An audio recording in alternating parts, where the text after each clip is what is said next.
So before I start this video, 1 minute के लिए आप ये मान लीजिए कि आपके बैंक अकाउंट के अंदर आज की डेट में 1,000 रुपए हैं, बट क्या आप ये जानते हैं ये बैंक आपके इस 1,000 रुपए को अपने आप 1,900 रुपए बना देता है, उसके बाद अपने आप 2,500 रुपए बना देता है, और उसके बाद अपने आप ये 5,000 रुपए भी बना देता है।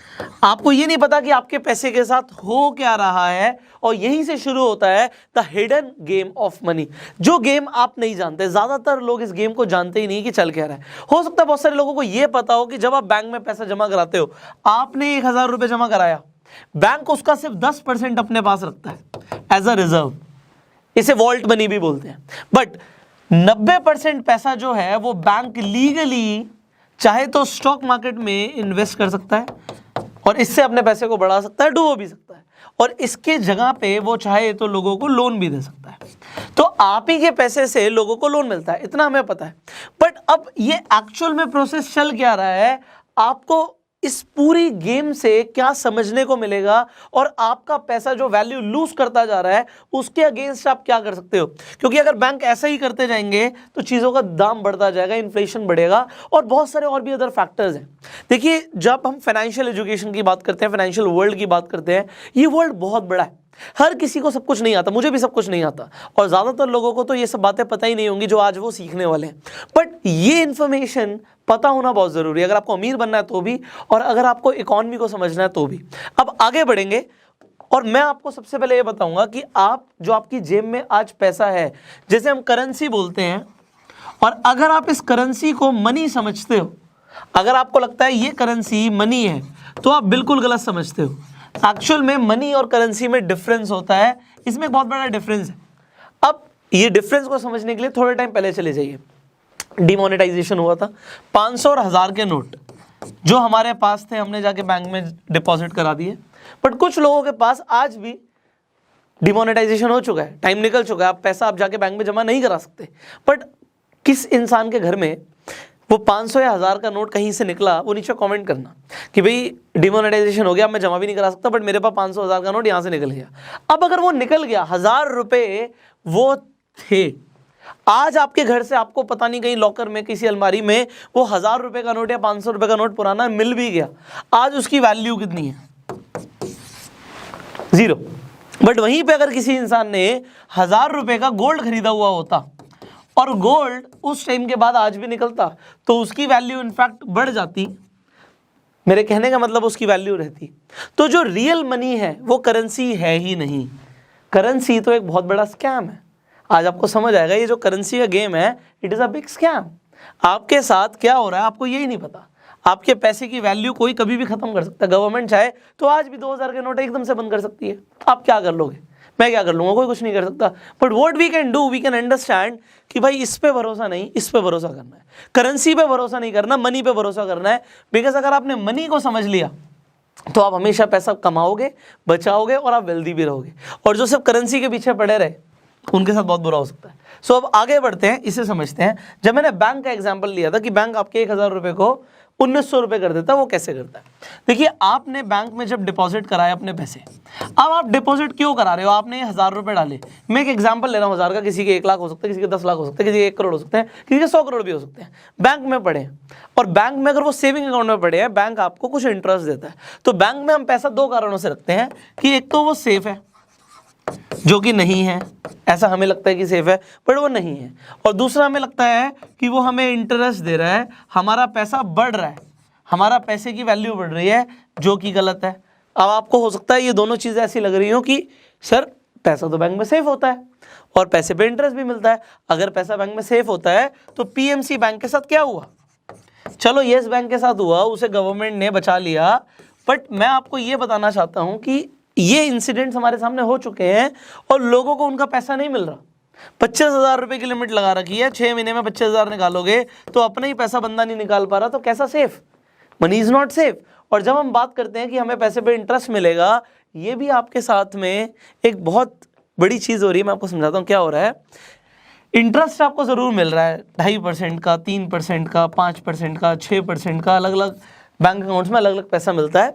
आप कुछ पैसा इसमें रख भी सकते हो, ऐसा नहीं रख सकते, क्योंकि पहले जो इंश्योरेंस था वो बहुत कम था, 1 लाख रुपए था, फिर चलो 5 लाख रुपए भी हमारा इंश्योरेंस आ चुका है कि अगर हमने एफडी करा रखी है और हमने बैंक में पैसा रखा हुआ है तो ये 5 लाख का इंश्योरेंस है।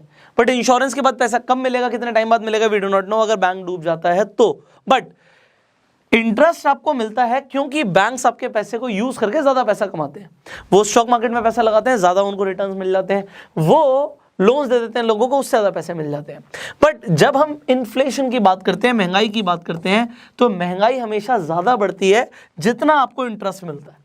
मतलब अगर महंगाई 5% बढ़ रही है या 6% बढ़ रही है तो आपको इंटरेस्ट वो 3% का देंगे।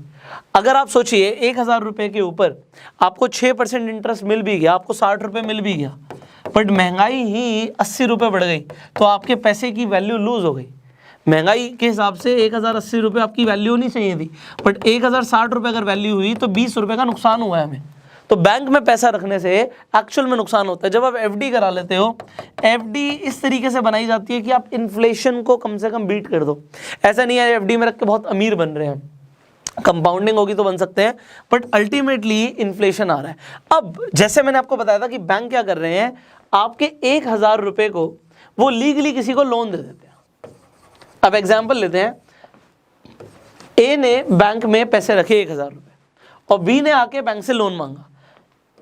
बैंक ने यहाँ पे इसे 90% का लोन दे दिया, एग्जाम्पल मान लेते हैं, क्योंकि बैंक 90% से ज़्यादा भी लोन दे सकते हैं, कुछ बैंक तो 0 रिजर्व भी रखते हैं तो 100% भी लोन दे देते हैं। यहाँ पे जैसे 90% लोन दिया, मतलब 900 रुपये बी के पास आ गए। अच्छा मुझे एक बात बताओ, जब आप बैंक में पैसे रखते हो तो आपके बैंक में जब 1000 रुपये रखे हुए हैं तो आपको 1000 रुपये दिखते हैं? बिल्कुल दिखते हैं। तो डिजिटली आपको 1000 रुपये दिख रहे हैं, बट इंटरनली बैंक ने उसमें से 900 रुपये उठा के बी को दे दिया है, और बी को जैसे ही उसने पैसा ट्रांसफर कर दिया है बी के अकाउंट में भी 900 रुपये दिखते हैं। समझ पा रहे हैं आप? बड़ा सिंपल है ये, इसमें रॉकेट साइंस नहीं है। आपने जाके बैंक में 1000 रुपये डाले, विद ऑल लीगैलिटीज बैंक ने उसमें से 90% पैसा ए का पैसा बी को दे दिया और उसको 900 रुपये अकाउंट में रिफ्लेक्ट कर रहे हैं कि मेरे अकाउंट में लोन के 900 रुपये आ गए। ये 900 रुपये हवा में कहाँ से आए, और ये 1000 रुपये जो हैं ये हमारे अकाउंट में दिख रहे हैं। आपको लगता है आप जब चाहे वो 1000 रुपये को बैंक से निकाल सकते हो, और आप निकाल सकते हो, बट आप इस बात को समझना, अगर बैंक के पास 1 लाख कस्टमर है या 10,000 कस्टमर है या 1 करोड़ कस्टमर है, और ये बैंक के पास पहुंच जाए कि हमें अपना पैसा चाहिए, बैंक कहेगा जी मैं नहीं दे सकता, मेरे पास है ही नहीं, मैंने तो जी 10% का रिजर्व मेंटेन किया हुआ है, तो आप सबका 10% पैसे ही है मेरे पास, या मेरे पास सिर्फ 5% पैसा ही है, या मेरे पास सिर्फ 0% पैसे ही है, मैं नहीं दे सकता आपको। थोड़ा बहुत कैश है सर्कुलेशन में जो चल रहा है, और ऐसा बहुत बार होता है। अगर आपको ये चीज़ नहीं पता तो मैं एग्जांपल देता हूँ। आप कभी कोई बड़ा अमाउंट बैंक से विड्रॉ करने जाओ, अगर आप छोटे मोटे बैंक में जा रहे हो और आप शाम के टाइम पे जाते हो, अभी तक तो चलो 2 बजे का टाइमिंग हो गया, पहले 4 बजे था, तो अगर आप 3-4 बजे बैंक में पहुँचते और उस टाइम पे मांगते कि मुझे 5 लाख चाहिए, 10 लाख चाहिए, अगर बैंक में डिपॉजिट्स नहीं आए और बैंक में सुबह आके विड्रॉल हो चुके, बैंक के पास पैसे नहीं होंगे, सर आज नहीं है, आप कल आ जाइएगा, कल आ जाइएगा, क्योंकि आज कैश ही नहीं है हमारे पास, क्योंकि कैश कल आएगा, आरबीआई से कैश आएगा। अभी आरबीआई से कैश आना भी बहुत बड़ा मैकेनिज्म है, बट आज हमारे पास कैश नहीं है, आप कल आइएगा, we do not have money. और वो जो पैसा दे रहे हैं वो मनी भी नहीं है, वो करेंसी है। तो आपको यहाँ पे इतना सा कंसेप्ट समझ आ रहा है कि बैंक ने 1000 रुपये को उठा के 1900 रुपये कर दिया, बट इस आदमी ने जो लोन लिया था, मान लेते हैं इसने बाइक खरीदने के लिए लोन लिया था, इसने बाइक खरीद लिया। अब ये 1000 रुपये एग्जाम्पल के लिए था, ये 1 लाख भी हो सकता है, कुछ भी हो सकता है, मान लो 90,000 रुपये उसे मिल गए बाइक खरीदने के लिए। उसने जाके बाइक खरीद ली, तो उसने किसी कंपनी को पैसे दे दिए, उसने किसी कंपनी को पैसे दे दिए। अब कंपनी के अकाउंट में जब पैसे आ गए तो कंपनी क्या कर सकती है, वो चलो अपने बैंक में रखती है, और बैंक में रखने के बाद अपने एम्प्लॉयज़ को सैलरियाँ दे देती है बहुत सारी। अब जब यहाँ पे फिर किसी के पास पैसा आया, मान लो सी के पास पैसा आया, डी के पास पैसा आया, फिर इसने क्या किया, बैंक में जमा कराया हुआ है, और बैंक क्या करेगी, जब भी बैंक के पास पैसा आएगा उसका 90% फिर लोन दे देगी। अब ये जो प्रोसेस है ये चलता ही जा रहा है, ये रुकता नहीं है, और इसीलिए जो करेंसी है, जो एक्चुअल में करेंसी बनती जा रही है, बढ़ रही है, जैसे जैसे करेंसी बढ़ रही है वैसे वैसे आरबीआई नोट प्रिंट करता जा रहा है। नोट वो प्रिंट लीगली कर रहा है, बट उससे होता क्या, आपकी जो वैल्यू है ना करेंसी की, वो लूज होती है। आप देखोगे गोल्ड का प्राइस हमेशा बढ़ता क्यों है, क्योंकि गोल्ड जो ऐसी चीज़ है वो छापी नहीं जा सकती। वो लिमिटेड है, उसकी सप्लाई लिमिटेड है, गवर्नमेंट जितना चाहे उतना गोल्ड नहीं छाप सकती। तो गोल्ड के प्राइस हमेशा बढ़ते हैं और करेंसी के प्राइस हमेशा डाउन जाते हैं। अगर आपको मेरी बात पे यकीन नहीं है, अपने माँ बाप से पूछना कि जब आप छोटे थे तो 1000 रुपये में कितना सामान आता था, उनसे वैसे पूछना कितना समोसे आते थे, कितने जलेबी आती थी, कितना कितना आपको दूध मिल जाता था, तो वो आपको बताएंगे इसमें तो हम पूरी मौज ले सकते थे। और आज उस 1000 रुपये की कोई वैल्यू नहीं है उस टाइम के सामने। और इनफैक्ट आप ये चेक कर सकते हो कि आज से 20 साल पहले 1000 रुपये में कितना गोल्ड आता था और आज कितना गोल्ड आएगा। सो यू कैन अंडरस्टैंड कि गोल्ड का रेट बढ़ रहा है, क्योंकि gold is a real money. अब गोल्ड का मैं एग्जाम्पल ले रहा हूँ, it is not just about gold. आपको समझना पड़ेगा जो कैश है, cash will always lose its value. अगर आज आप अपने घर पे कैश संभाल के रखते हो और आप उसे भूल जाते हो तो 1 साल के बाद उसकी वैल्यू कम हो जाएगी, 20 साल के बाद तो उसकी वैल्यू बहुत कम हो जाएगी। और मैं आपको एक एग्जांपल क्यों दे सकता हूं, मेरी मदर ने ये गलती करी हुई है। मेरे नाना जी ने मेरी मदर को कैश दिया था जब उनकी शादी हुई थी। अब उस टाइम पे जो कैश दिया था, उनके पास नोट थे, 100-100 की गड्डियां थी, उन्होंने कुछ पैसा संभाल के रख लिया। अब इंडियंस पैसा संभाल के क्यों रखते हैं, कैश संभाल के रखते हैं, अपने पास बचा के रखते हैं। क्यों बचा के रखते हैं कि कभी इमरजेंसी होगी तो उसे यूज़ कर लेंगे। जब डिमोनेटाइजेशन हुआ तो ऑलमोस्ट इंडिया में हर औरत ने कहाँ से पैसे निकाल के अपने हस्बैंड को दिए हैं कि भैया जमा कराओ। हस्बैंड को बोला तेरे पास इतने पैसे कहाँ से आए, जोड़े थे जी हमने। तो इंडिया में जोड़ने का कंसेप्ट है, ऐसा नहीं है वो गलत है, बट पहले इतनी ज़्यादा वैल्यू नहीं टूटती थी पैसे की जितनी आप टूट रही है। अगर आप इसे समझ रहे हो तो आपको आज आप अपने फ्यूचर को प्रोटेक्ट कर लोगे। यहाँ पे मेरी मदर ने कैश संभाल के रखा। जब मैं बड़ा हुआ मैंने उनका लॉकर देखा और मैंने कहा मम्मी ये पैसे आपने क्यों रखे हुए हैं, ये तो पुरानी वाली गड्डियाँ हैं। कह रहे हाँ मेरे नाना, जो तुम्हारे नाना है, मतलब मेरे नाना है, उन्होंने मुझे पैसा दिया था। अब मेरे नाना जी ने पैसा दिया था, उन्होंने संभाल के रख लिया। उन्होंने कुछ गोल्ड भी दिया था, भाई जब गोल्ड दिया था तो गोल्ड के रेट तो बढ़ गए, बट जो कैश दिया था उस कैश के रेट खत्म हो गए। मतलब उस टाइम पे उस 100 की गड्डी से कितनी सारी चीजें आ सकती थी। उतने पैसे से एक छोटी मोटी लैंड भी खरीद सकती थी मेरी मदर, पर उन्होंने कैश रखा और कैश ने खत्म कर दिया सब कुछ। What is better than cash? Commodities. अब जब हम कॉमोडिटीज की बात करते हैं, स्पेशली मैं गोल्ड और सिल्वर की बात करता हूँ, क्योंकि इनके रेट कभी नहीं टूटते तो खैर कॉपर के भी नहीं है, बट कॉपर की मार्केट थोड़ी ज्यादा फ्लक्चुएट होती है compare to gold and silver. और गोल्ड इज मोस्ट स्टेबल, क्योंकि पूरे वर्ल्ड के अंदर कभी भी कोई सिचुएशन हो जाए, जैसे अभी पेंडेमिक चल रहा है, रेट बढ़ेगा, वॉर लाइक सिचुएशन हो जाती है, गोल्ड का रेट बढ़ता है, क्योंकि लोग जहां पे रिस्की इन्वेस्टमेंट होती है उससे निकाल के पैसा गोल्ड में डालते हैं।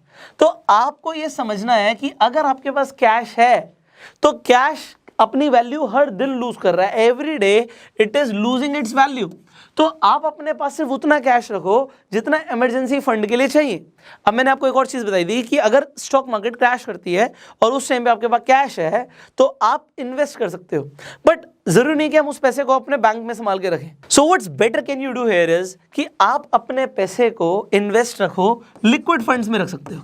अब लिक्विड फंड्स म्यूचुअल फंड्स ही होते हैं, बट म्यूचुअल फंड्स में जहां पे पैसा इक्विटीज में लगता है, यहां पे पैसा डेट्स में लगता है, गवर्नमेंट बॉन्ड्स में लगता है। तो जब गवर्नमेंट बॉन्ड में लगता है तो बैंक से ज्यादा सिक्योर हो जाता है वो। उसके अलावा आप गोल्ड खरीद लो, और गोल्ड जरूरी नहीं आप हाथ में जाके गोल्ड खरीदो, उसे फिर प्रोटेक्ट भी करना पड़ेगा, वो रिस्की भी हो सकता है। तो आप डिजिटल गोल्ड भी खरीद सकते हो। अब ये डिजिटल गोल्ड का जो कंसेप्ट है ना, ये काफी इंटरेस्टिंग कंसेप्ट है। इसका मतलब क्या है कि अगर आप डिजिटल गोल्ड खरीदते हो तो गोल्ड के रेट बढ़ेंगे तो आपके जो आपने इन्वेस्टमेंट करी उसके भी रेट बढ़ जाएंगे। और दूसरी चीज क्या है कि आप इसे जब चाहे तब कैश करा सकते हो। अगर आप खरीदना चाहते हो गोल्ड तो आपको मैं बोलूंगा आप डीमेट अकाउंट खुलवा लीजिए। डीमेट अकाउंट आप अपस्टॉक का खुलवा सकते हैं, मैं लिंक डाल दूंगा डिस्क्रिप्शन में। सो बहुत स्टेबल है, मैं भी अपस्टॉक पे इन्वेस्ट करता हूं। तो मैं आपको ये बता रहा हूं कि जो ये डिजिटल गोल्ड है इसका फायदा क्या है कि आप कभी भी सेल कर सकते हो। और मैंने आपको बताया कि अगर आपको पैसा चाहिए होगा, मान लो आप कहीं पे इन्वेस्ट करना चाहते हो, आपने सेल किया, पैसा आपके अकाउंट में आ गया और उसे कहीं भी यूज कर लिया, और तब तक अगर गोल्ड के प्राइस बढ़ गए तो आपका मुनाफा हो गया। But you have to be this much intellectual कि आपको समझना है कि गोल्ड भी जो आप खरीद रहे हो ना, इसकी भी वैल्यू ऊपर नीचे जा सकती है। तो ऐसा नहीं है कि हमें पैनिक करना है कि भैया हमने खरीद लिया और उसके प्राइस थोड़े से नीचे चले गए फिर ऊपर बढ़ गए।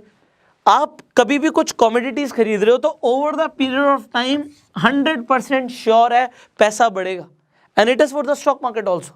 बट आपको अगर डिजिटल गोल्ड खरीदना है या आपको शेयर्स में इन्वेस्ट करना है, म्यूचुअल फंड में इन्वेस्ट करना है, तो आपको अपना एक डीमेट अकाउंट चाहिए होता है। So open a demat account and be prepared if the stock market crashes you can buy, because जब मार्केट डाउन जाती है उस टाइम पे खरीदने में सबसे ज्यादा फायदा होता है।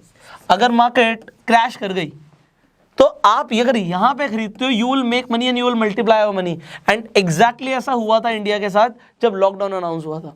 एंड हो सकता है वो टाइम अभी आ रहा हो, बट कैश के साथ भी कुछ ऐसा हो सकता है, क्योंकि गवर्नमेंट नोट प्रिंट करती जा रही है। मैंने लास्ट वीडियो में बोला था कि यूएस ने 2020 के अंदर 21% अपनी करेंसी प्रिंट करी है, नई करेंसी। मतलब हर 5 में से एक नोट नया है। तो इतनी अगर वो करेंसी प्रिंट कर रही है तो करेंसी की वैल्यू लूज करेगी। सो इंडिया भी अगर ऐसा कर रहा है तो आपको इसके अगेंस्ट प्रोटेक्शन सिर्फ एक ही चीज दे सकता है, और वो क्या दे सकता है कि आप कमोडिटीज में इन्वेस्ट करो और अपने पैसे को आप सेफ रखो। Cash is the king, but cash is the king जब आपको उसे इन्वेस्टमेंट के लिए चाहिए होता है। जेब में कैश रखोगे ना तो अपनी वैल्यू लूज करेगा, घर में कैश रखोगे वैल्यू लूज करेगा। तो उससे बढ़िया कि आप गोल्ड खरीद लो। This is my advice. इसके अलावा आपके क्या व्यूज हैं? करेंसी वैल्यू लूज करती है, बैंक्स पैसे को मल्टीप्लाई कर रहे हैं। अभी तो मैंने गवर्नमेंट का पूरा स्ट्रक्चर नहीं समझा आपको। So there is a lot to teach you. अब आप किन किन टॉपिक्स के ऊपर चाहते हैं कि मैं वीडियोस बनाऊं, नीचे कमेंट करना। इस पूरे कंसेप्ट के ऊपर आपके क्या व्यूज हैं, आप क्या कहना चाहते हो, नीचे कमेंट में बताइए। शेयर कीजिए इस वीडियो को सो दैट लोगों को the hidden game of money समझ आए। फाइनली, आप अगर YouTube पे वीडियो देख रहे हैं, सब्सक्राइब जरूर कीजिए, बेल आइकन पे क्लिक कीजिए कि ऐसी एक भी वीडियो आप मिस ना करें। और Facebook पे देख रहे हैं तो आपको हमें फॉलो करना है। I will see you in the next video. Till that time, you go self made.